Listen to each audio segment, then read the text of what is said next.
Date Since the days of ancient Greece, 6th to 3rd century, the genres of the time were simplified into three categories: comedies, tragedies, and satires. Comedies are stories in which everyone had a happy ending and weren't made to have serious tones.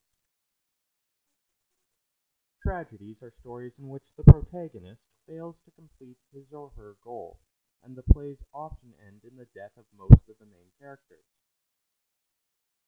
Satires are stories which ridicule decisions and choices that are made, usually by politicians or about common myths.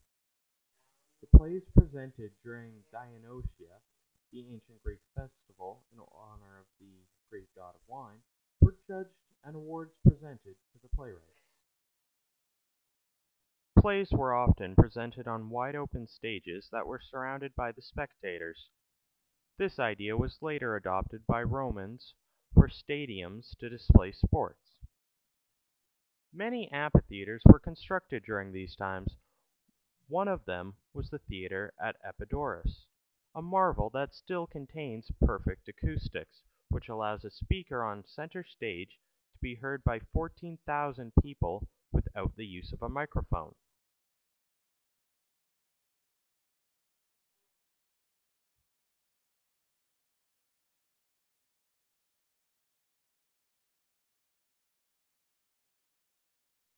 Tragedies had a structure to them that went like this. First was the prologue. Second, the parados, which was a song with which the performers set the mood. The first episode came next.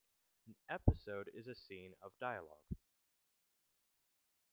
Then, after that, the first stasimon, which was the singing and dancing of the chorus.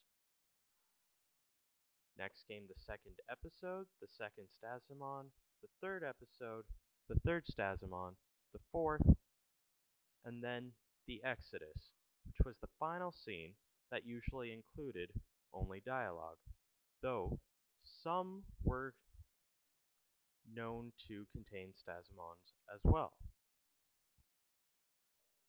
An example of a Greek tragedy is Antigone by the playwright Sophocles, and an example of a Greek comedy is Euripides' version of Antigone.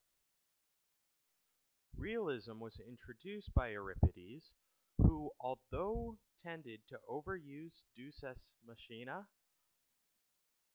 used realistic behaviors for his characters. Symbolism was the use of one thing in order to represent another, usually a Greek god. Theatricalism was the overuse of expression and such to get a point across.